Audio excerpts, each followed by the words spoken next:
मिथिला के नौतवा से बढ़ गई शान रे। मिथिला के नौतवा से बढ़ गई शान रे। मिथिला के नौतवा से बढ़ गई शान रे। मिथिला के नौतवा से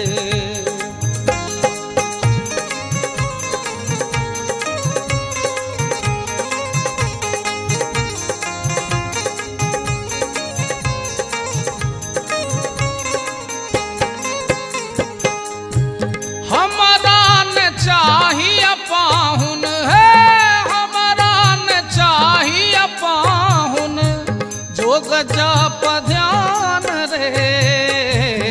हमरा न चाहिए